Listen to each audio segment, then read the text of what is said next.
Terima kasih untuk kesempatan yang diberikan, sehingga di kesempatan pagi hari ini kita dapat berjumpa.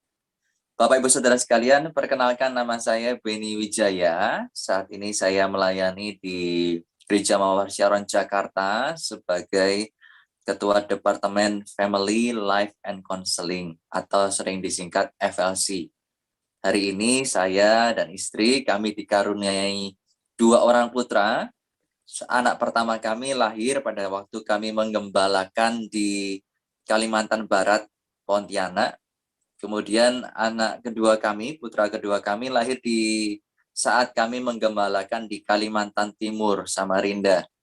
Jadi satu Kalimantan Barat, satunya di Kalimantan Timur. Dan hari ini kami bersyukur ada di Jakarta dan hari ini kita bisa berjumpa. Dan sebelum kita bersama-sama merenungkan firman Tuhan, mari kita terlebih dahulu dapat berdoa bersama ya. Bapa, kami bersyukur di pagi hari ini ada kesempatan yang indah. Kami datang kepada Tuhan memuliakan nama-Mu, membawa hati-Mu di dalam doa-doa sehingga hati-Mu menjadi hati kami pula. Terima kasih pula untuk kesempatan kami bisa merenungkan firman, menjadi pendamping penuntun kehidupan kami menjalani hari-hari yang ada. Kami berdoa firman Tuhan bukan saja kami dengar, tetapi menguatkan dan membawa kami untuk melangkah maju dalam rencana Tuhan. Terima kasih Tuhan, karena kami tahu Tuhan selalu beserta, dan kami berdoa apa yang menjadi tantangan, pergumulan, situasi hari ini dan ke depan, bukan menjadi sesuatu yang melemahkan, tetapi menjadi kesempatan untuk mengalami kemuliaan Tuhan di dalam nama Yesus. Terima kasih Tuhan, dalam nama Yesus kami berdoa dan mengucap syukur. Amin. Bapak Ibu Saudara sekalian, hari ini kita akan bersama-sama melihat, memperhatikan sebuah kisah dari seorang tokoh Alkitab yang bernama Gideon. Jika kita melihat Hakim-Hakim pasal 6 hingga pasal yang ke-8, ada sebuah kata-kata yang terus diulang dan menarik hati saya. Kata itu adalah takut. Siapa di tengah-tengah kita yang tak pernah takut? Saya rasa langka sekali. Orang tidak jauh dari namanya rasa takut. Tapi permasalahannya adalah pada saat rasa takut itu muncul, apa yang terjadi dalam kehidupan kita itu adalah bentuk respon atau reaksi yang bisa kita munculkan.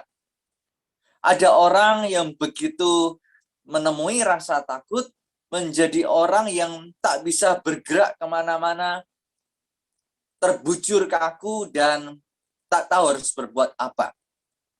Tapi ada orang yang pada saat memiliki rasa takut, ia menghadapi rasa takut itu, sehingga ia bisa menaklukkan tantangan yang ada di depannya. Di dalam kitab Hakim-Hakim ini, ada 5 kata takut yang dicantumkan dalam 5 ayat, dan saya ingin membacakannya untuk kita semua. Tema di pagi hari ini saya tuliskan taklukkan tantangan dan jadi pemenang. Khususnya adalah tantangan untuk rasa takut. Kata takut yang pertama terdapat di Hakim-Hakim 6 ayat yang ke-23. Dikatakan, tetapi berfirmanlah Tuhan kepadanya, selamatlah engkau, jangan takut, engkau tidak akan mati. Ini adalah kata takut yang pertama Tuhan sampaikan kepada Gideon. Kata takut yang kedua terdapat di Hakim-Hakim 6 ayat yang ke-27. Dikatakan, kemudian Gideon membawa 10 orang hambanya, dan diperbuatnyalah seperti yang difirmankan Tuhan kepadanya. Jadi Gideon ini adalah orang yang taat pada firman Tuhan. Tetapi tak berhenti ayat ini di situ, sebab ada keterangan yang Alkitab tulis untuk menjadi perhatian kita, karena Allah juga memperhatikannya. Tetapi karena ia takut kepada kaum keluarganya dan kepada orang-orang kota itu untuk melakukan hal itu pada waktu siang, maka dilakukannya lah pada waktu malam. Gideon memiliki rasa takut, tetapi rasa takut itu tak menguasainya, tak menghentikan langkahnya untuk taat. Rasa takut yang ketiga terdapat di pasal yang ke-7, ayat yang ke-3. Hakim-Hakim 7, ayat ke-3. Maka sekarang, serukanlah kepada rakyat itu demikian. Siapa yang takut dan gentar, biarlah ia pulang. Enyah dari pegunungan Gilead. Dan kita bisa menemukan jumlah orang yang takut adalah 22.000 orang dari rakyat itu, dan tinggallah 10.000 orang. Yang kata takut yang selanjutnya di pasal yang ke-7 ayat yang ke-10. Tetapi jika engkau takut, yaitu kata Tuhan kepada Gideon untuk turun menyerbu, turunlah bersama dengan pura bujangmu ke perkemahan itu. Gideon takut, namun ia tetap memilih untuk taat, dan Tuhan memberikan petunjuk untuk bisa menang. Kata takut yang terakhir di Hakim-Hakim pasal yang ke-8, kita akan melihat di ayat yang ke-20. Hakim-Hakim 8 ayat 20 dikatakan, katanya kepada Yeter, anak sulungnya, anak sulung Gideon, bangunlah, bunuhlah mereka. Tetapi orang muda itu tidak menghunus pedangnya karena ia takut, sebab ia masih muda. Itu adalah kelima kata takut yang ada di dalam pasal 6 sampai pasal yang ke-8. Kembali lagi berbicara soal rasa takut, kita bisa menemukan ternyata dari 5 kata takut itu, 3 untuk Gideon, 1 untuk Yeter anaknya, dan 1 untuk rakyat. Kita bisa kategorikan menjadi 2 tipe orang takut. Yang pertama, begitu takut, ia seperti Yeter dan rakyat. Tipe Yeter dan rakyat. Takut lalu tak berbuat apa-apa, melarikan diri. Dan kita tahu dalam kehidupan ini, tak sedikit orang yang pada saat menghadapi masalah, kecemasan, kekhawatiran, takut begitu rupa, ia melarikan diri. Pergi dari rumah, atau pergi dari kehidupan dengan mengakhiri nyawanya. Tapi rasa takut yang kedua adalah rasa takut tipe Gideon. Tipe orang yang tahu bahwa dia itu tidak punya keyakinan yang mantap bahwa dia bisa menghadapi secara sempurna sebuah permasalahan. Keyakinannya tak terlalu tebal, tetapi dia memilih untuk tetap mencobanya. Nah, sekarang pertanyaannya dalam kehidupan kita, kira-kira tipe manakah kita? Tipe yang pertama, tipe Yeter dan rakyat, atau tipe Gideon?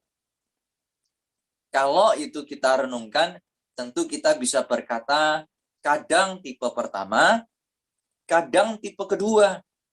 Tipe pertama belum tentu membuat kita lari meninggalkan permasalahan itu. Tetapi terkadang membuat kita sudah terbujur kaku, tak tahu harus berbuat apa. Meskipun kita itu menghadapi banyak masalah, besar atau kecil, sebetulnya keyakinan kita lah yang membuat kita itu akan terbujur kaku atau berani mencoba dan menyelesaikannya dengan baik. Sebab saat ada keyakinan, tidak ada keberanian, maka masalah bisa kecil tetapi membuat kita tak dapat berbuat apa-apa juga. Nah, Bapak Ibu Saudara sekalian, kita tentu menyadari bahwa rasa takut tidak selamanya itu buruk. Rasa takut itu ada hal positifnya, yaitu memberikan kita awasan untuk lebih berhati-hati.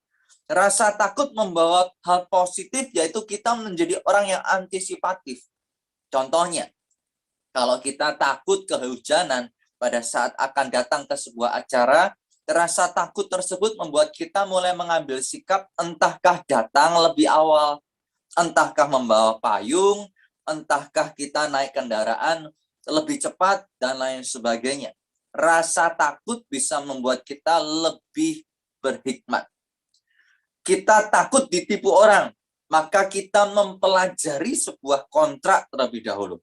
Kita takut dikhianati orang, maka dalam membangun hubungan, kita memastikan kita berhati-hati pada saat menjatuhkan sebuah pilihan. Tapi kita tahu kembali bahwa rasa takut yang mendatangkan hal positif juga bisa menjadi rasa takut yang membuat kita mengalami kerugian.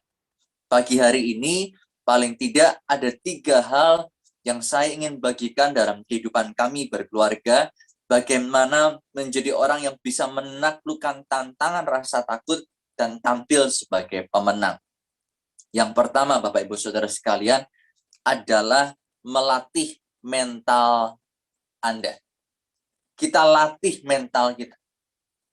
Saya buka ayatnya terlebih dahulu dalam Yakobus pasal pertama, ayat 2 sampai ayat yang keempat dikatakan, saudara-saudaraku, anggaplah sebagai suatu kebahagiaan apabila kamu jatuh ke dalam berbagai-bagai pencobaan. Sebab kamu tahu bahwa ujian terhadap imanmu itu menghasilkan ketekunan. Dan biarlah karena ketekunan itu memperoleh buah yang matang, supaya kamu menjadi sempurna, utuh, dan tak kekurangan suatu apapun. Nah, dari ayat ini kita belajar tentang kita perlu melatih mental. Jangan lari. Pada saat kita menghadapi sebuah tantangan, permasalahan, Alkitab mengajarkan kita untuk menganggapnya sebagai suatu kebahagiaan. Bukan kita bahagia dalam menerima masalah, lalu kita mencari masalah, tetapi kita menjadi orang yang pada saat menghadapi masalah, muncul rasa takut, jangan biarkan diri kita dikuasai olehnya.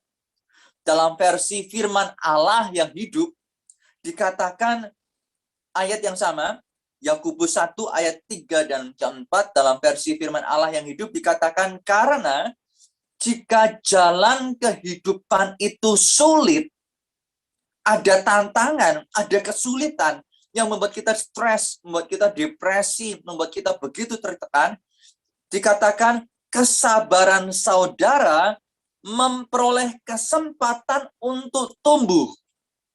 Sebetulnya kehidupan itu ada waktunya menantang dan sulit. Karena menantang dan sulit, Yakobus berkata, itu adalah kesempatan untuk kesabaran kita bertumbuh. Seringkali kita tidak membiarkan kesabaran itu tumbuh. Kita memilih bukan kesabaran yang tumbuh, tapi kita memilih untuk kejengkelan yang tumbuh, rasa takut yang tumbuh, kekhawatiran yang tumbuh. Ayat yang keempat dikatakan, sebab itu biarkanlah kesabaran saudara tumbuh, dan janganlah melarikan diri dari persoalan yang saudara hadapi. Karena apabila kesabaran saudara telah berkembang sepenuhnya, maka saudara akan sanggup menghadapi segala sesuatu. Saudara akan berwatak kuat tanpa celah atau kekurangan suatu apapun. Bapak Ibu Saudara sekalian, Alkitab mengajarkan jangan lari. Latih mental kita itu perlu supaya kita tidak lari pada saat menghadapi masalah, meskipun keyakinan kita kecil. Kita perlu lari hanya ke satu pribadi, Tuhan. Dan lari untuk menghadapi masalah. Jangan lari meninggalkan masalah. Karena masalah selalu akan ada dalam kehidupan, besar maupun kecil. Saat kita memilih untuk lari, maka kehidupan kita hanya akan menjadi pelarian demi pelarian. Dan tidak ada kebahagiaan menjadi seorang pelarian. Karena Tuhan tahu kita rindu menjadi manusia, anak-anaknya yang berbahagia. Beliau mengajarkan kepada kita, jangan lari dari masalah, hadapi masalah. Dan berbicara soal melatih mental, kita tahu satu kenyataan, bahwa kita tidak dilahirkan ke dalam dunia ini dengan kapasitas mental yang sudah tebal. Tidak takut segalanya. Tidak. Bukankah kita lahir ke dalam dunia ini dengan mental yang sifatnya dinamis? Seperti otot. Jika otot dilatih, maka bisa menjadi kuat. Demikian juga mental pada saat kita latih, maka mental kita bisa menjadi mental pejuang. Amin. Nah, kita bisa melihat contoh dalam kehidupan. Mungkin ada di tengah-tengah kita, Bapak Ibu Saudara sekalian, kita yang sulit untuk berbicara dengan orang-orang yang kita kenal, baru kita kenal. Dengan orang yang baru kita kesulitan. Tetapi mungkin karena profesi dan pekerjaan kita terus menuntut kita untuk bertemu dengan orang-orang baru, maka itu melatih mental kita untuk maju dan menang. Awalnya, pada saat bertemu dengan orang-orang yang baru, itu membuat kita bisa berkeringat sejagung-jagung. Pakaian kita bagian belakang bisa penuh dengan keringat. Tetapi karena kita tidak mau menghadapinya, melatih mental kita untuk terus maju dari keringat yang sejagung-jagung menjadi keringat yang sebutir beras. Dari keringat sebutir beras menjadi lebih rileks dan kita menang untuk satu area, yaitu berkomunikasi dengan orang baru. Pertanyaannya adalah, apakah kehidupan kita hanya diwarnai dengan berbicara dengan orang baru? Tentu tidak. Kehidupan kita tuh banyak warnanya, banyak dimensinya, banyak aspeknya. Karena itu jika kita telah menang di satu kejadian di mana kita dulu lemah, akhirnya menjadi orang yang kuat secara mental, percayalah bahwa jika kita melatih di area yang lain, yang ternyata area itu lemah, jika kita melatihnya, karena mental itu dinamis, maka mental itu akan bisa menjadi tebal. Gideon adalah orang yang bertumbuh dari segi mental. Kita melihat di dalam Hakim-Hakim pasal yang ke-6 bagaimana Tuhan menemui Gideon pertama kali.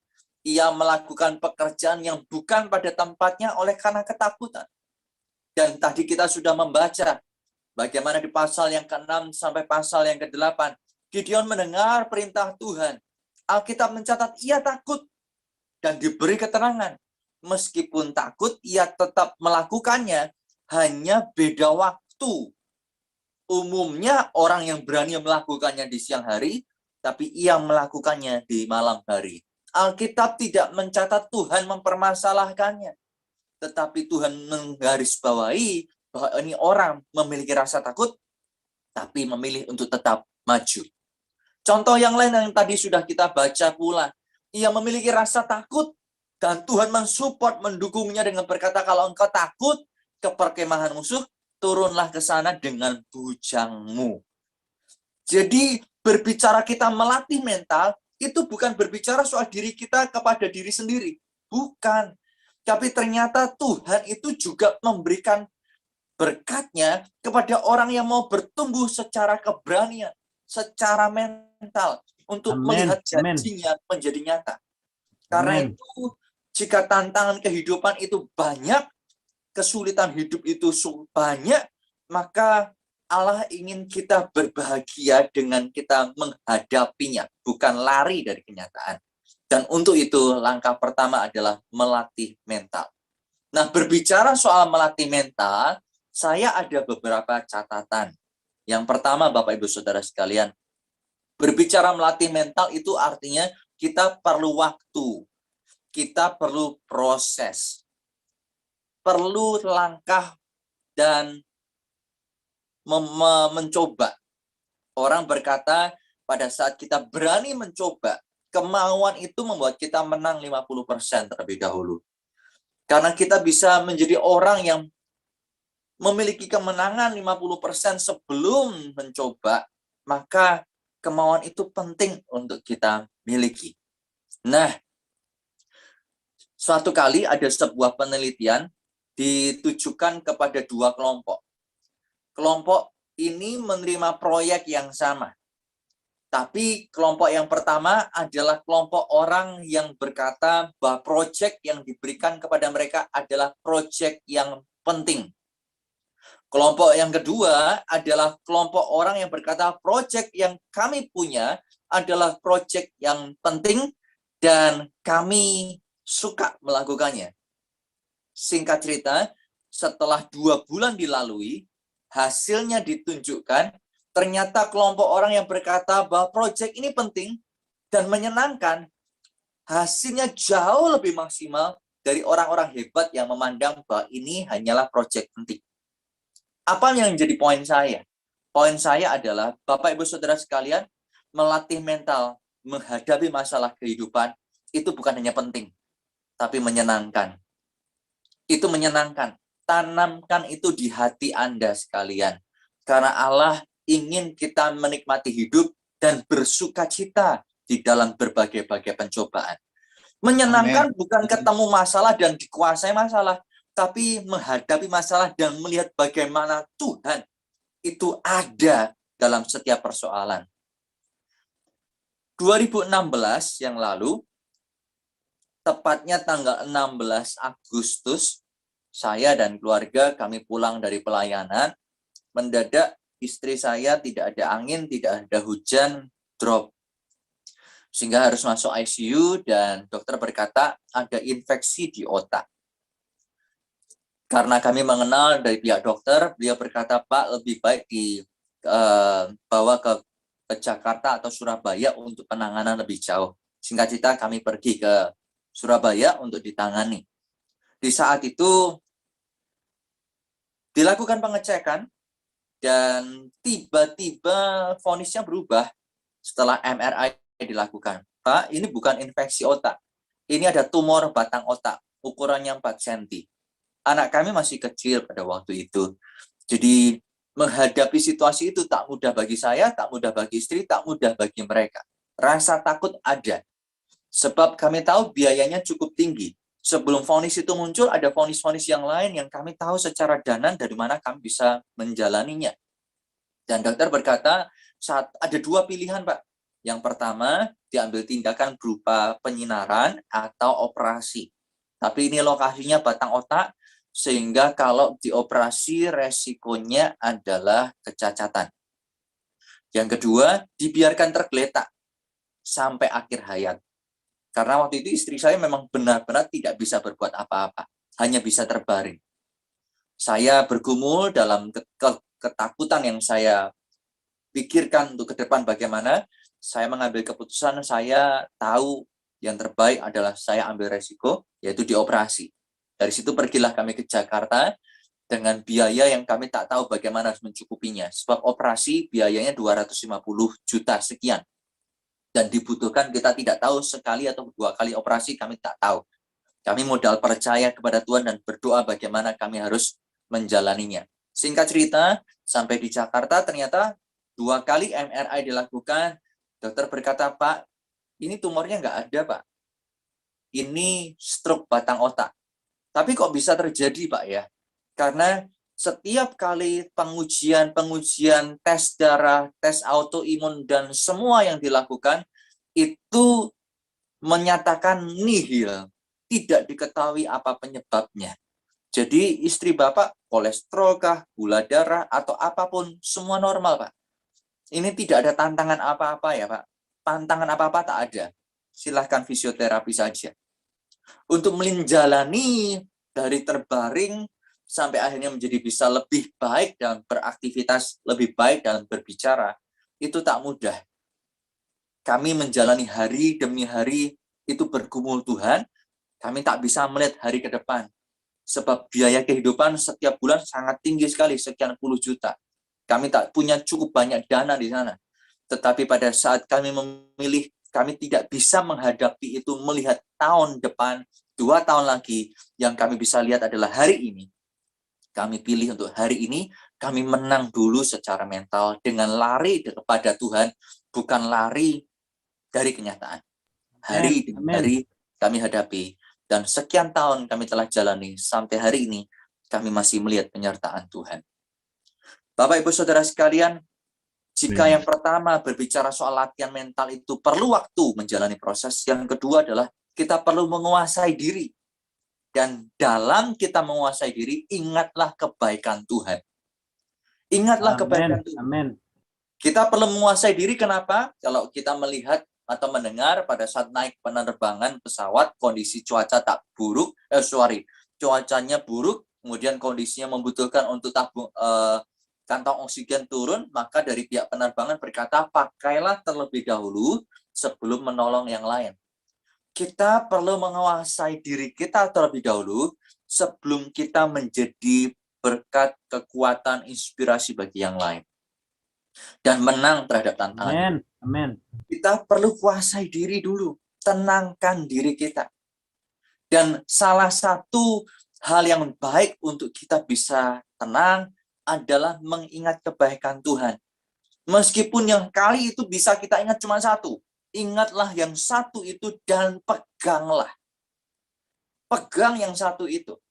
Nah, Mazmur pasal 116 ayat pertama sampai ayat yang saya bacakan dulu saja. Mazmur 116 ayat pertama dikatakan, aku mengasihi Tuhan sebab Ia mendengarkan suaraku dan permohonanku. Wow, ini luar biasa sekali. Mungkin kalau kita membacanya biasa, tapi Anda bisa melihat ayat-ayat selanjutnya. Sebab Ia menyendengkan telinganya kepadaku, maka seumur hidupku aku akan berseru kepadanya. Ini orang pemazmur tidak kapok waktu lari kepada Tuhan. Dia tidak kapok punya Tuhan. Dia tidak kapok punya masalah. Bukan cari masalah, tapi pada waktu menghadapi masalah, dia punya siapa? Yaitu Tuhan yang mendengar doanya.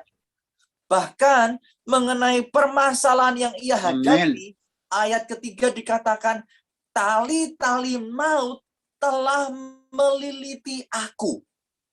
Dan kegentaran terhadap dunia orang mati menimpa aku.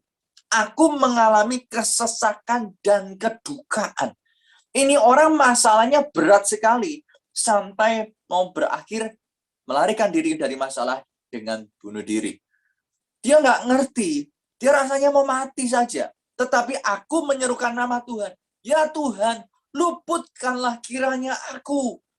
Tuhan adalah pengasih dan adil dan Allah kita penyayang. Tuhan memelihara orang-orang sederhana.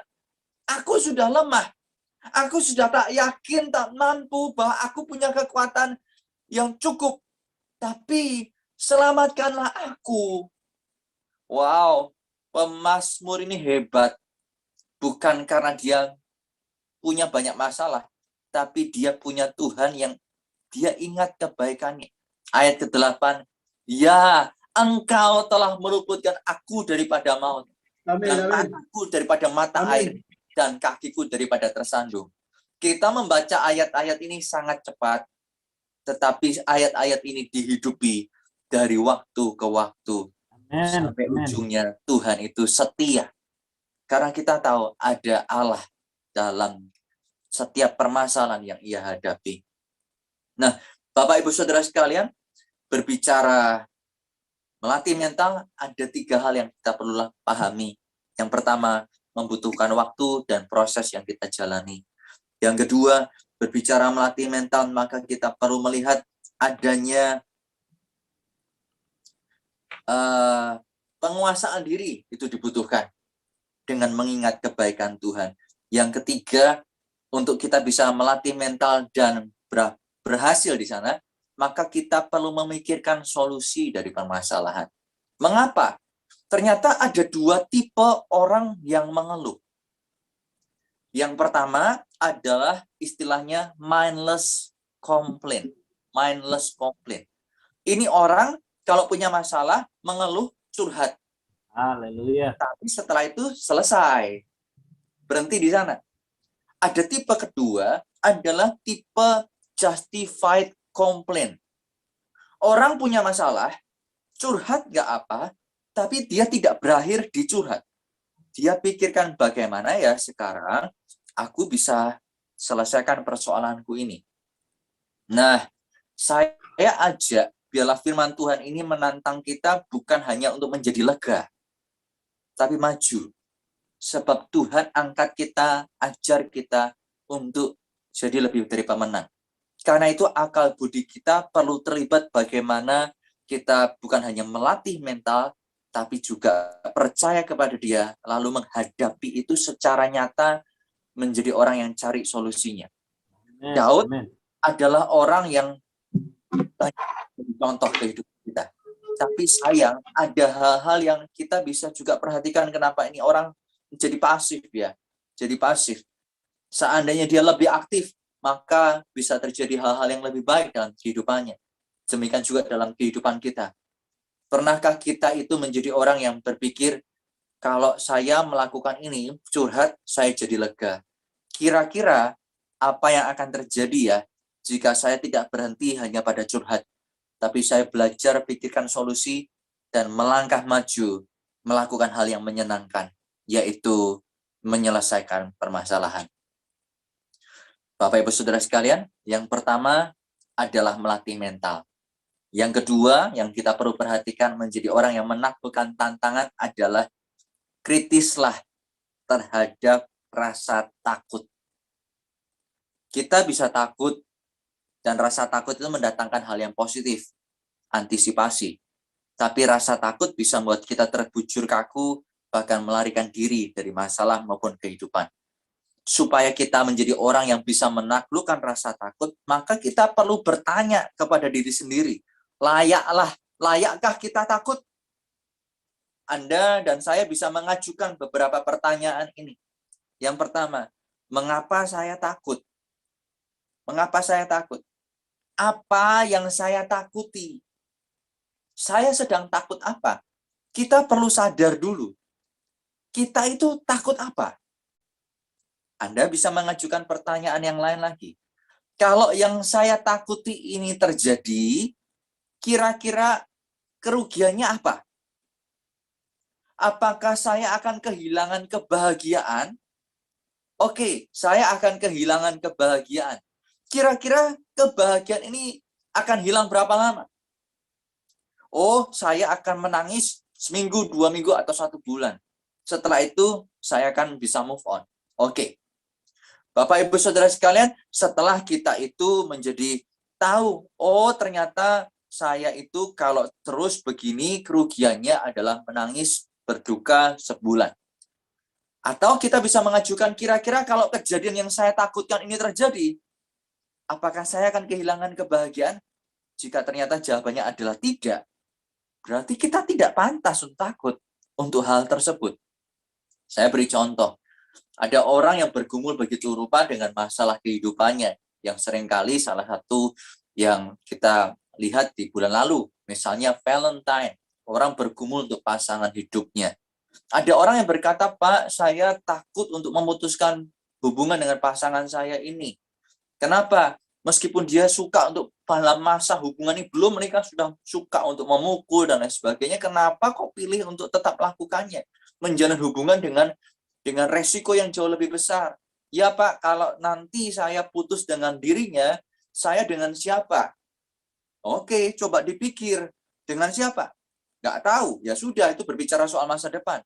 Tapi pertimbangkan kira-kira kalau engkau takut kehilangan, sehingga engkau memutuskan untuk terus menjalani hubungan ini, pernikahan tidak mengubah seseorang.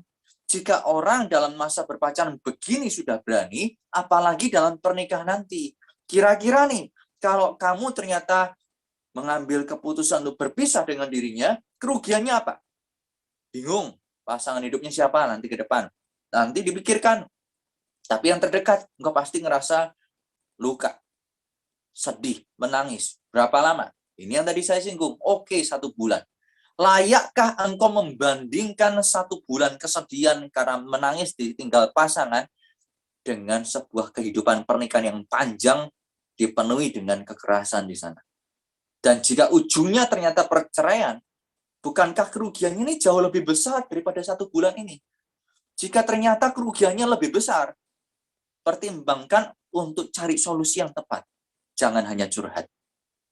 Jadi, pada saat kita memiliki rasa takut, jangan biarkan rasa takut itu terus menghajar kita. Mari kita gantian hadapi rasa takut itu dengan cara mempertanyakan, layakkah saya takut? Kenapa rasa takut ini ada? Dan saya percaya pada saat kita itu menemukan, oh, saya tak punya dasar untuk takut. Lalu mengapa takut? Oh, saya punya dasar untuk takut. Karena kalau kejadian ini terjadi, maka kerugiannya adalah ini. Cobalah Anda timbang.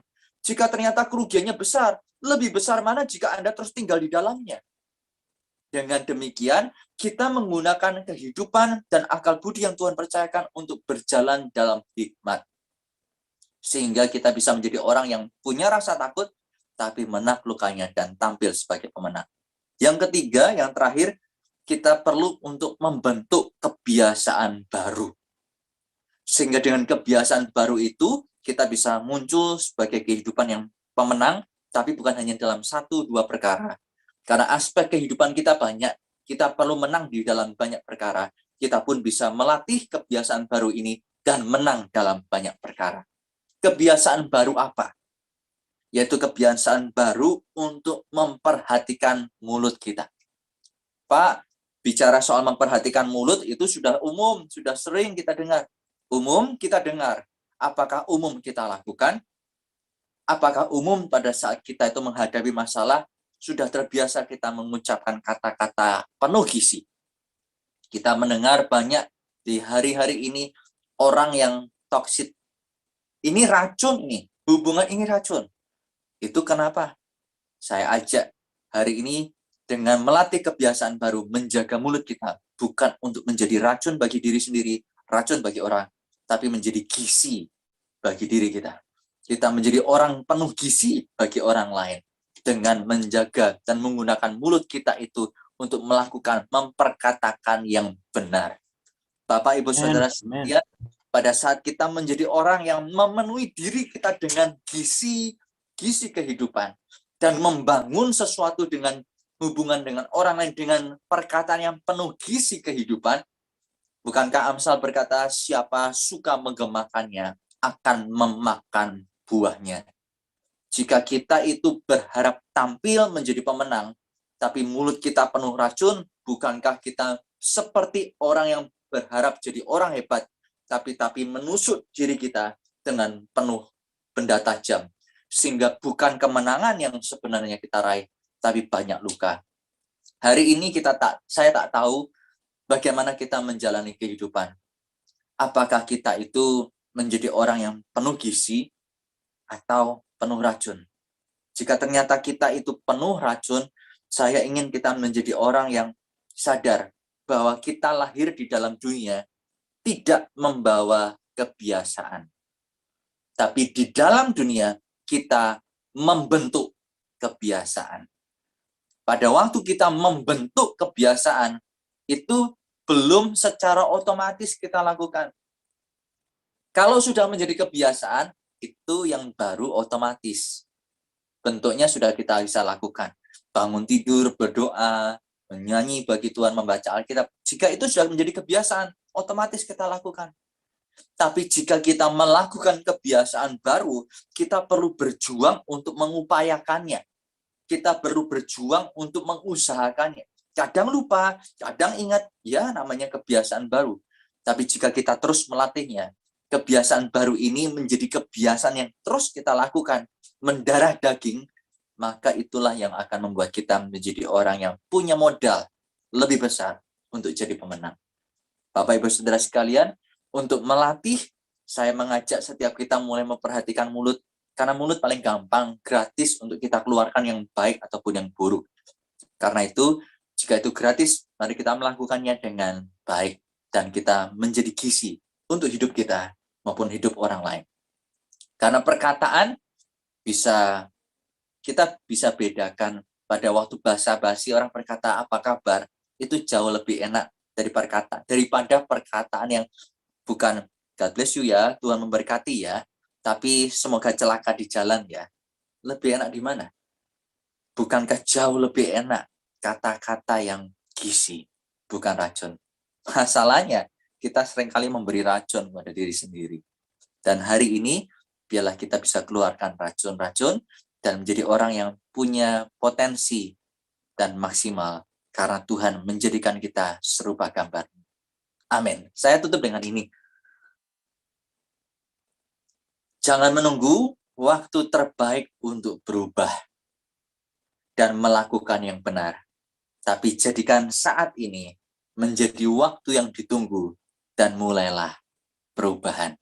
Karena pada saat kita memulai perubahan, disitulah kemenangan sudah kita pegang.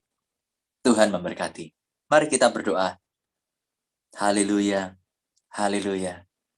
Tuhan Yesus, terima kasih untuk keluarga baru, untuk saudara seiman yang baru, untuk Bapak, Ibu, Saudara yang ada dalam pertemuan hari ini.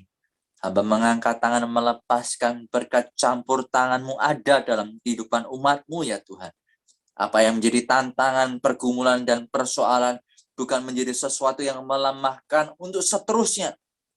Tetapi ada waktu juga karena saudara-saudara hamba-Mu ini melihat Tuhan dan merasakan kebaikannya, memunculkan kekuatan dan iman untuk berkata bahwa di dalam segala perkara aku dapat menanggungnya bersama dengan Tuhan. Sehingga kehidupan bukan hanya kemenangan di satu area, tapi di dalam banyak area akan dialami oleh keluarga hamba-Mu ini. Di dalam nama Yesus, terima kasih Tuhan. Terima kasih. Hamba melepaskan berkat dan sukacita dalam kehidupan setiap umat-Mu. Haleluya. Amin. Amin. Tuhan memberkati Bapak Ibu Saudara sekalian. Saya mau tanya Pak Budi ada di sini untuk Dewi adikmu yang mau didoain. Kalau ada buka mic. Selamat Pak Yeskel. Oke, sama.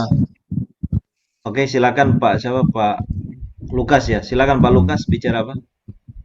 Ya, mohon topang doa juga buat kami. Puji Tuhan bahwa peternakan kami Gloria beberapa hari ini telah diberikan berkat untuk indukan babi, ada beberapa yang ekor yang beranak. Amin, puji Tuhan ya. Iya. Terus tolong doakan untuk hari Senin kami ada jalan dinas ke Jogja. Ya. Oke, kita akan doakan ya. Saya percaya usahanya Pak Lukas itu diberkati Tuhan berlimpah-limpah ya. Haleluya. Bukannya kita aja diberkati beranak cucu, tapi babi juga bisa beranak cucu. Amin. Amin. Amin. Investasi. Kita akan berdoa ya. Kita akan berdoa dulu buat Pak Lukas, kemudian yang sakit saya akan doain ya. Saudara, sebenarnya diberkati itu gampang banget soalnya. Secara finansial itu gampang sekali. Yang penting kita nurut aja sama firman. Ya. Cari Tuhan, setia, hidup takut Tuhan, hidup benar, kembalikan persepuluhan milik Tuhan. Jumlahnya harus benar, ke tempat yang benar. 1 Korintus 9, di situ ada prinsip yang dibagikan oleh Rasul Paulus. Kalau kita mengembalikan persembahan itu ke siapa? Ke tempat, ke tim hamba Tuhan yang kita merasa berkat lewat pelayanannya. Itu yang Rasul Paulus katakan. Kalau aku sudah menabuh benih rohani ke kamu, apakah salah kalau aku menuai benih jasmani? Itu prinsipnya ya. Nah, sering saudara, banyak orang Kristen itu sakit ke dokter A, bayarnya ke dokter B. Itu banyak seperti itu ya. Kita atur semau gue. Persepuluhan milik Tuhan, kembalikan aja kepada yang berhak menerima. Biar dia yang atur mau bagi-bagi kemana sesuai prinsip firman ya, supaya kita diberkati. Ya, ada orang-orang yang sharing ke saya, "Bro, saya setia loh, sungguh-sungguh kasih persepuluhan, kok saya nggak diberkati?" Saya tanya, persepuluhanmu kasih kemana? Saya bagi-bagi, Pak. Salah. Nggak boleh. Kita nggak punya hak bagi-bagi. Saya ini udah bertahun-tahun jadi hamba Tuhan, saya sendiri udah praktik, saudara. Bagi-bagi, kasih ke saudara yang pelayanan, bahkan saya kasih ke istri saya sendiri, karena saya pikir istri saya hamba Tuhan, nggak diberkati. Nah, jadi dari situlah 35 tahun di ladang Tuhan pelayanan, saya tahu bagaimana persepuluhan itu harus dikembalikan dalam jumlah yang benar, harus benar, supaya diberkati. Nah, saya lihat Pak Lukas memang sudah mulai praktekan ini selama beberapa bulan, kita lihat terjadi mujizat ya. peternakan Gloria, babi-babinya mulai beranak cucu nanti ya. Amin. Nah, kita berdoa supaya benar-benar omsetnya apa penjualan semua meningkat ya. Ya, amin, amin. Kita berdoa saudara. Bapa, kami percaya Tuhan katakan ada berkat besar di atas kepalamu. Amin. Karena aku mau pakai engkau memang sebagai bendaharaku untuk memberkati banyak pekerjaan Tuhan, untuk memberkati misi, untuk memberkati banyak orang-orang yang susah, yang membutuhkan. Amin. Ini Tuhan katakan Tuhan akan mempercayakan satu kekayaan yang besar bagimu. Karena ada urapan berkat yang besar dalam hidupmu. Dan berkat-berkat keuangan yang besar itu akan datang dalam hidupmu. Engkau bukan hanya punya 1-2 jenis usaha, tetapi engkau akan punya banyak jenis usaha. Karena Tuhan akan memberkati engkau dengan limpah. Tuhan akan pakai engkau jadi berkat bagi orang Papua. Amin. Tuhan akan pakai engkau juga jadi berkat bagi pekerjaan Tuhan yang ada di Papua. Bahkan bagi hamba-hamba Tuhan yang ada di Papua. Haleluya. Bahkan engkau akan menjadi berkat bagi gereja-gereja Tuhan. Haleluya. Tuhan katakan satu saat engkau akan punya ministry center, pusat pelayanan di Papua untuk menyalurkan berkat-berkat karunia yang besar yang Tuhan akan Haleluya. berikan kepadamu. Amin. Dan Tuhan Amin. katakan, aku akan pakai engkau. Aku akan hadir dalam hidupmu sebagai perpanjangan tanganku, kata Tuhan. Untuk membawa satu kegerakan Tuhan yang besar. Boleh terjadi di Manokwari. Bahkan boleh terjadi di Papua. Tuhan katakan pengurapan yang khusus Tuhan akan berikan kepadamu. Sehingga engkau akan dapat banyak menjadi berkat bagi banyak orang. Terima kasih Bapa. Tuhan katakan aku juga akan memberikan engkau kesehatan yang baik. Terima urapan kesembuhan, kekuatan kesehatan, pemulihan yang sempurna akan kesehatan terjadi dalam hidupmu dalam nama Yesus Kristus. Bahkan Tuhan katakan, aku juga akan memberkati istrimu. Aku akan pakai dia. Dia akan menjadi pendoa bagi orang lain. Ada banyak orang yang bermasalah akan datang kepada istrimu. Dan dia akan mengkonseling mereka. Dia akan melayani mereka. Dia akan jadi berkat buat mereka. Bapak, kami lepaskan urapanmu, berkatmu, pemakaianmu atas Pak Lukas, Ibu Marni, dalam nama Yesus Kristus. Bahkan perjalanannya ke Jogja untuk dinas, Tuhan sertai lindungi dengan pasukan malaikat Tuhan. Pesawat yang membuat terbang dari Papua ke Jogja, Tuhan pagari dengan hadirat Tuhan. Jalur penerbangan, berikan cuaca yang cerah, jauhkan dari hujan, badai, bahkan ancaman penerbangan. Semua dalam perlindungan darah Tuhan, berangkat di udara, bahkan sampai selamat, bahkan pulang semua dalam selamat. Karena ada penyertaan berkat Tuhan untuk Pak Lukas dalam keluarganya, Ibu Mari, dalam nama Yesus. Terima kasih Bapak, kami lepaskan berkat-Mu atas hamba-Mu ini. Haleluya, amin. Oke Pak Budi ya, kita berdoa ya. Iya, Tuhan berkati Pak Lukas ya. Oke Dewi, kita berdoa ya. Percaya Tuhan sembuhkan ya. Ya, percaya Tuhan sembuhkan. Ya. Bapak, kami melepaskan urapan kesembuhan. Dalam nama Yesus turun atas Dewi. Segala kutuk sakit penyakit apapun yang menyerang dia, kami ikat, kami patahkan, hancurkan dalam nama Yesus. Kami lepaskan kesembuhan daripada Tuhan Yesus mengalir atas Dewi saat ini. Jamah Bapa dalam nama Yesus. Dalam nama Yesus Tuhan. Aliran kesembuhan daripada Tuhan Yesus mengalir. Dewi disembuhkan dari segala sakit penyakit. Kami pisahkan tubuh jirohnya dari roh sakit penyakit, bahkan setan yang membawa sakit penyakit, bahkan maut dalam nama Yesus. Dan kami lepaskan ada kekuatan ilahi yang baru mengalir dalam tubuhnya. Sehingga tubuhnya menjadi kuat, sehat, tidak lagi lemas. Dalam nama Yesus jadi sembuh. Akan Tuhan pulihkan badannya menjadi gemuk, normal kembali. Bapa, kami serahkan Tuhan, angkat segala roh kesusahan daripada Dewi dalam nama Yesus. Kalau papa mama mereka sudah dipanggil Tuhan bulan Juli kemarin, Tuhan angkat semua roh kesedihan. Berikan dia damai, berikan mereka kekuatan yang daripada Tuhan. Kami serahkan Pak Budi juga saudara-saudara yang lain, Tuhan ambil alih. Mari Bapa, Engkau ambil alih keluarga ini, Engkau ambil alih rumahnya. Setiap kutuk sakit penyakit, kutuk kesusahan, kami ikat dalam nama Yesus. Kami enyahkan dari keluarga Tuhan, Pak Budi dan adiknya Dewi, bahkan saudaranya yang lain, dalam nama Yesus. Bilur Tuhan menyembuhkan. Biar Tuhan menyembuhkan. Haleluya. Amin. Oke, kita berdoa buat Pak Hermanto. Pak Hermanto ini ada diabetes ya? Mic-nya buka. Ada diabetes ya? Ada. Nah, itu Pak Acan ya? Ya, Ingat enggak Acan ya? Saudara tahu ingat ya? Tadi malam kan dia bersaksi. Hah? Saya lagi pelayan. Nah, itu Acan itu kan tiap hari disuntik insulin. Iya. 2 kali kan? Ya. Waktu dia minta doa di saya, kalau salah pagi seperti ini, ya, saya bilang, sudah kita berdoa minta Tuhan sembuhkan kamu punya diabetes, tidak usah pakai suntik-suntik ya. Capek lah pagi sore apa pagi malam tuh dia disuntik. Yang jelas 1 hari 2 kali. Iya. Dan saya Saya dengar, berdoa. saya memang lagi ke Jakarta, cuma saya lihat lewat YouTube karena saya lagi keliling pelayanan di Jakarta kemarin. Nah, jadi minta Tuhan sembuhkan. Amin. Pak Hermanto sekarang nggak kerja ya. Nanti Pak Benyamin tolong kasih ayat kesembuhan ke dia ya, biar dia hafal. Itu jadi obat buat kamu. iya Pak. Ya. Pak. Nanti kasih ayat kesembuhan buat Pak Hermanto. Pak Hermanto hafal ayat itu. Itu obat ganti obat dokter buat kesembuhan kamu. Ya. Nanti Pak Amin. Benyamin yang tolong kasih ya. Nah, karena Pak Hermanto kan sekarang ini tidak kerja lagi, dalam pengertian istirahat. Pakai ini buat retreat dengan Tuhan ya.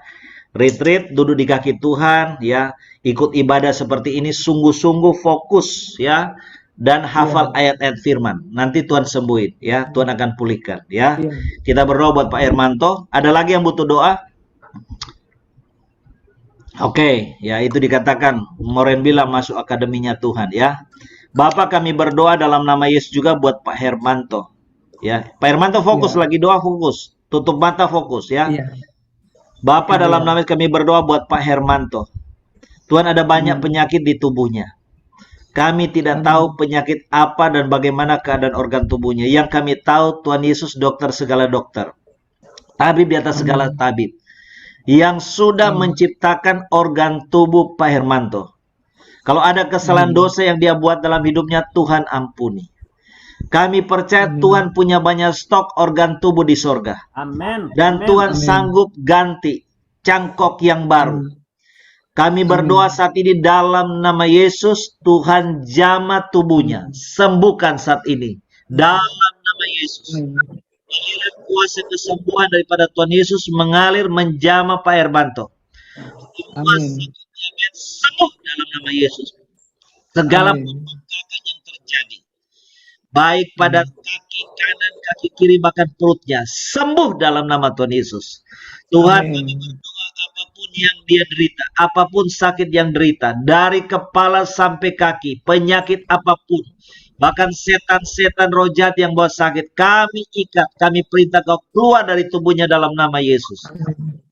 Lepaskan kekuatan kuasa kesembuhan, healing daripada Tuhan Yesus mengalir. Tuhan, engkau perintahkan kami untuk sembuhkan orang sakit. Itu perintahmu. Karena itu dengan otoritas yang kau berikan, kami berkata Pak Hermanto, sembuhlah engkau dalam nama Tuhan Yesus. Amin. Amin. Amin. Sembuh Amin. dalam nama Yesus. Tidak sakit lagi. Amin. Sembuh dalam nama Tuhan Yesus. Amin. Lepaskan kesembuhan mujizat terjadi atas Pak Hermanto. Amin. Kalau di hari-hari ini, hari-hari ke depan, biarlah dia boleh sungguh-sungguh dengan Tuhan, setia dengan Tuhan, bahkan melayani Tuhan. Amin. Kalau aku ingin engkau umur panjang, pakai hidupmu untuk memuliakan aku, kata Tuhan. Pakai hidupmu untuk melayani aku. Aku akan Amin. memperpanjang umurmu, aku akan memberikan kesembuhan kepadamu. Amin. Lepaskan kesembuhan, mujizat Tuhan terjadi atas Pak Hermanto dalam nama Yesus. Haleluya.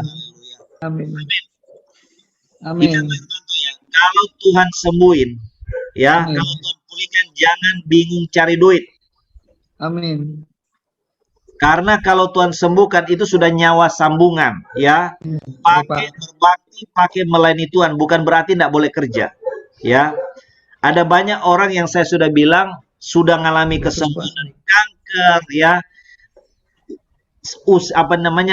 Nyawanya nyawa sambungan. Saya bilang kalau Tuhan sudah sembuhkan, bukan berarti nggak boleh cari duit.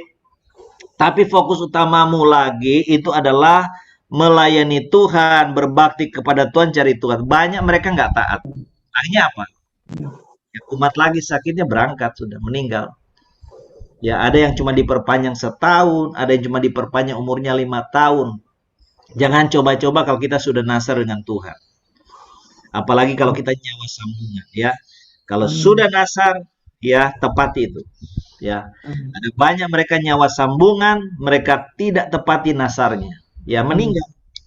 Cuma 1 tahun, 5 tahun hanya berangkat, kan sayang. Ya, mungkin umurnya bisa tambah 15 tahun karena tidak taat, hanya berangkat, ya. Oke, Ibu Indriati butuh doa apa? Kita doa. Ya, amin. Terima kasih, Pak. Salam Pastor. Itu omset Pastor kemarin yang waktu habis didoakan kan dibakar, dibungkus koran, terus dibakar korannya. Tapi omsetnya itu malah menurun, Pastor, lumayan drastis, Pastor. Ya, oke, kita doain ya. Nggak usah takut ya. Oke, Imelda butuh doa apa, Imelda? SK email Pastor. Apanya? SK SK. penempatan sama penjualan rumah sama kasus metodis Oke. sama SK pemecatan suami. Kita berdoa buat Ibu Indriati. Tuhan katakan percaya Tuhan akan menguduskan kehidupanmu, Tuhan akan menguduskan kehidupan usaha pekerjaanmu, dan Tuhan akan memberkati.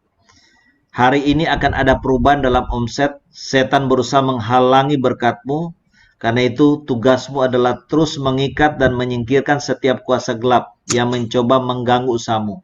Karena ingat baik-baik, engkau tidak hanya sendiri, di kiri kananmu ada saingan dan mereka juga pakai kuasa gelap untuk menghalangi berkat bagimu.